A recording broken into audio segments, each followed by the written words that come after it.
Hello again, and welcome back to another episode of Adventures in Book Hunting. This is episode 13. And in this particular episode, we're going to highlight a trait that you're going to need if you're a book hunter for yourself or for anyone else. And in fact, a trait if you're going to hunt anything, and that is patience. Um, I was recently speaking to a friend who has really, for the first time over the last several months, been exposed to the book hunting or book thrifting community, if you want to call it that, and said to me, I've bought a lot of books brand new, but I just can't bring myself to do it anymore. When you can get books so much cheaper, if you wait to find it used or at a thrift shop, at a library sale, at a yard sale or an estate sale. And I agree with him wholeheartedly. It has been probably years since I paid full price for a book. And if I'm not mistaken, that was a Signet Classic, which was pretty reasonably priced, for a book, even if it is just a mass market paperback.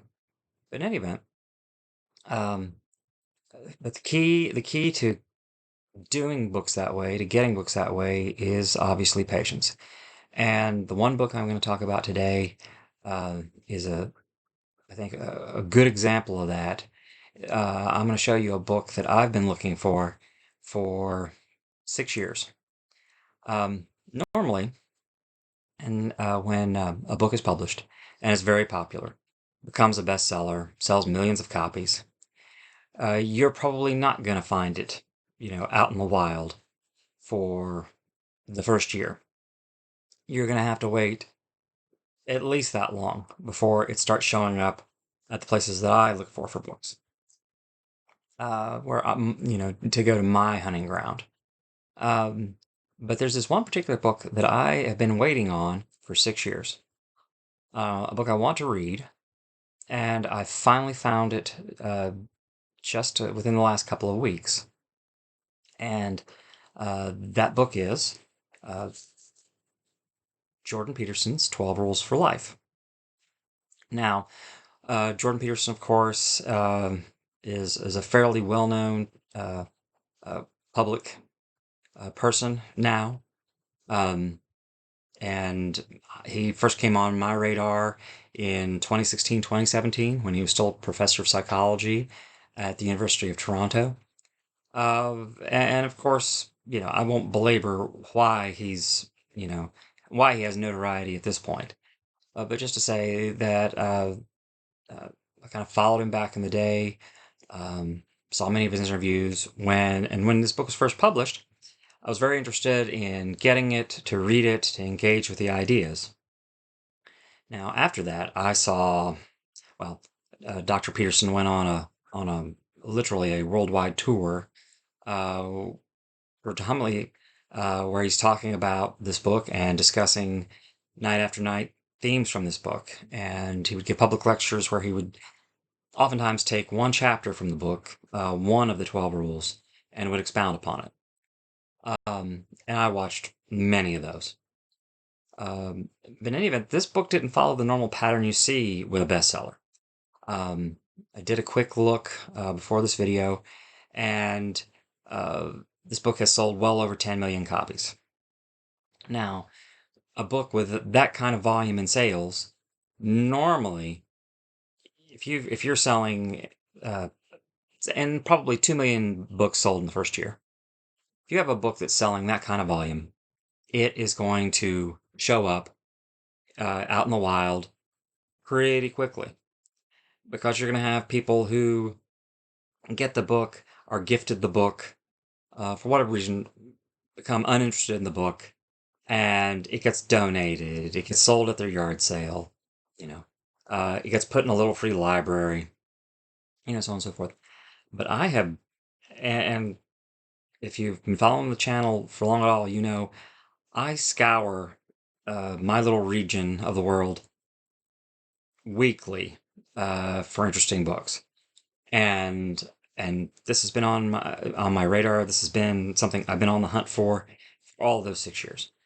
and suddenly it popped up at a library sale cart within the last 2 weeks. I almost overlooked it. It was on the bottom shelf of this library cart, and it's one of my favorite library kinds of sales. It was fill a grocery bag for $1.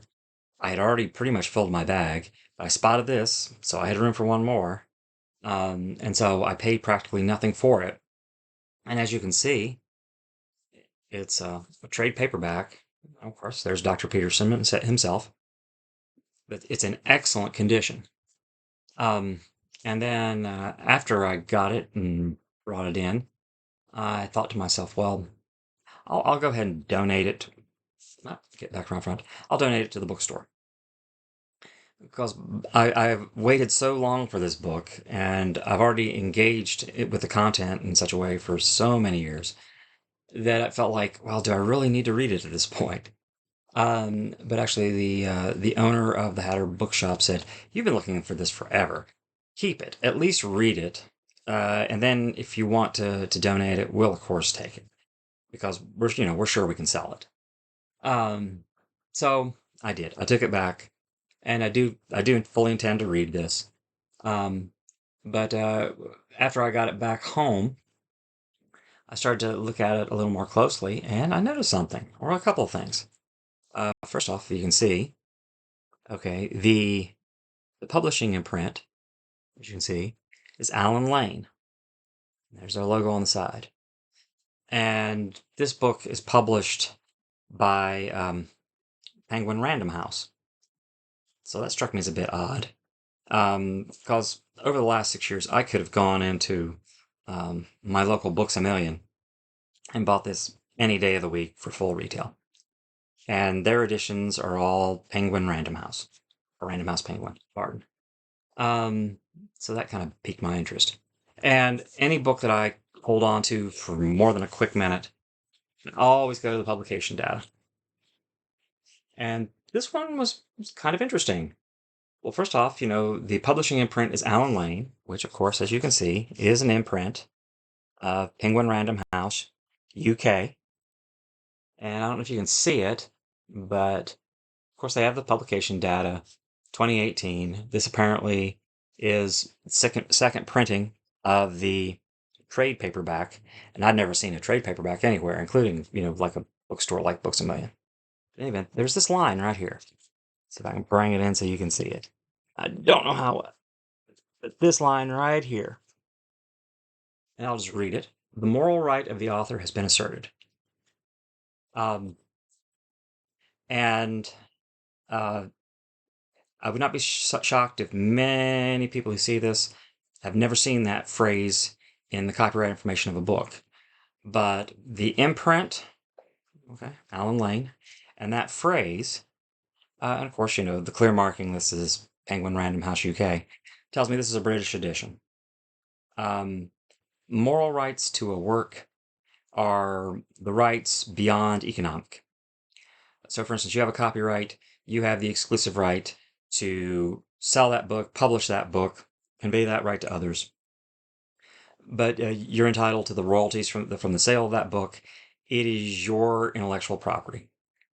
Moral rights are the rights to have the book attributed to you if somebody uses it, quotes it, and also the right to not have it taken out of context, the right to if someone is going to use it, to not misquote it or mischaracterize it.